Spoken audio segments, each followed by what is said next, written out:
I came in the Navy August 20th, 1962. I didn't know anything about planes, but I wanted to be in the aviation community. My first job was greasing bearings for the aircraft wheels. After that, then I was sent to the metal shop. My first aircraft that I worked on was an F-8, and I moved around a lot. I went to VX-4, and that squadron went to the Antarctic. Very interesting squadron, and what you got to see in the Antarctic. Most people watch it on TV. I had the real reality. When I got my designation, I was an aviation structural mechanic. A program came up that they were going to select somebody to be the maintenance control officer of the F-18. And I was picked over very senior people for that because I had so much experience with all kinds of different aircraft. I felt good about that, but boy, did we put some hours in. And people that I worked for must have known what kind of jobs I needed and what have you, and I had no idea. I just did them. Things were pretty easy for me. Then the skipper called me down to his room on the ship. He says, I want you to sign this piece of paper. I said, well, what is it? He said, I'm putting you up for warrant. I said, you gotta be kidding me. Wild and crazy guy like me, gotta go up and become an officer? And he says, yeah, I want to do that for you. There was only 3 warrants that made it that year, and I happened to be one of them. I worked as a maintainer, actually worked on aircraft. And then when I became a chief, I was in charge of all those folks. Then I made warrant, which I was in charge of everybody.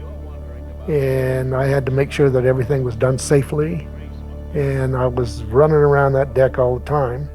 Flight deck was my major work while I was in service, even though I went to AIMDs, which are intermediate maintenance.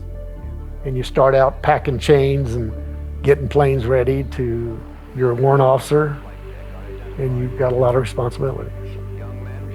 And I took them, didn't take them lightly either, because people can get killed if you don't do what things should be done. Very dangerous place. I've seen guys get sucked down intakes. I've seen people got blown off the ship. I've seen airplanes come in, shot so many times that they came in, you could see them coming in, raised up a little bit, floating in there, and they got out as soon as they could because it's going down. We had one plane that had 76 holes in it. We patched the majority of them, but used duct tape on the rest of them. That's how things worked out there.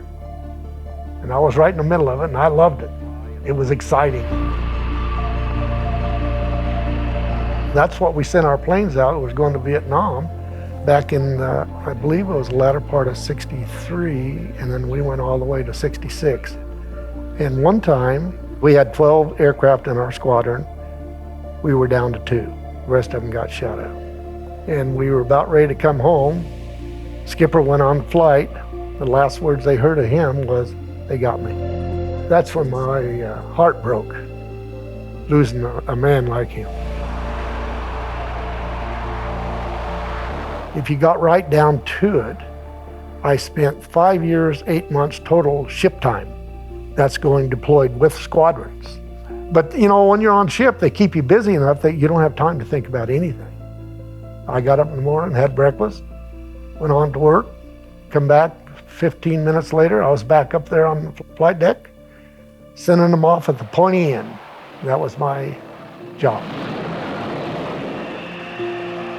I had a very, very interesting, satisfying career in naval aviation.